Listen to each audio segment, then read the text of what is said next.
You can't know Kim and not know happiness or joy or not just feel the love, because she exudes it. But when you hear Kim tell the story about how it was laid on her heart, this ministry of doing meals for the foster families, it's incredible. It's incredible to hear her heart. And you can't hear her heart and look at her face and not see the tears in her eyes and know how emotional that is for her. Lance, one day he approached me about sisterhood, getting together and preparing meals for our foster families. I thought what a privilege it would be to be able to serve these families who are serving in our community.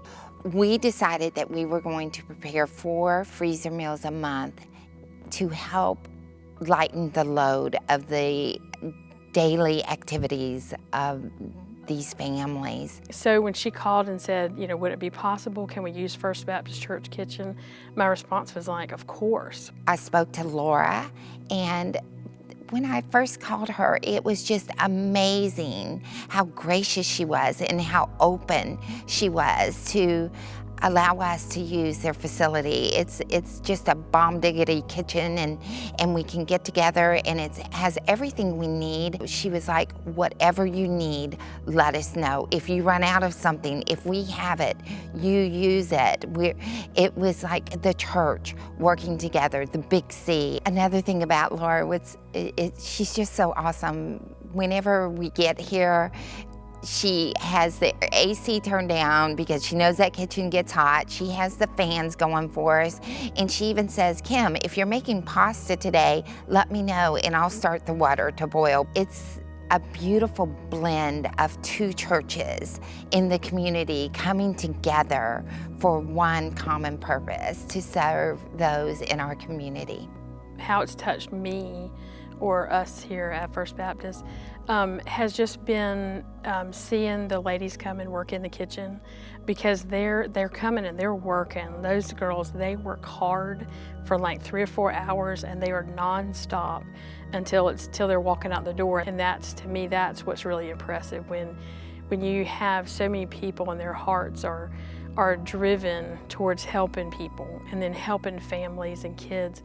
It's amazing to see what people will do with all the love of Jesus in their hearts. But to me, that's how we should be. In our communities, we should be pulling our resources together and pulling our people together and to expand the kingdom. And I think that's what we're called to do. I believe that God put us all here to do something, to help others, that we should carry one another's burdens. I remember hearing a story about one of the moms. She had just received some children, and it was hard. It was a hard season of life for her. One day she just had a moment where she was like, I can't do this. I can't do this. But then because she was tired and she didn't even know what she was gonna do for dinner. And then she remembered that she had a meal in her freezer that could be prepared. And she said she just broke down because these people had gotten together and chosen to prepare meals for them. It's not just about the meal, it's about providing that extra time for them to spend time with their family instead of needing to be in the kitchen to cook. I just really want to challenge you to not be afraid, that if He calls you to it, He will equip you through it. There's work to be done, and there's urgency. There's a lot of hurting people. A lot of people who could just use a hand in just a small way. And even though we might think that it's really small, to them, it's not.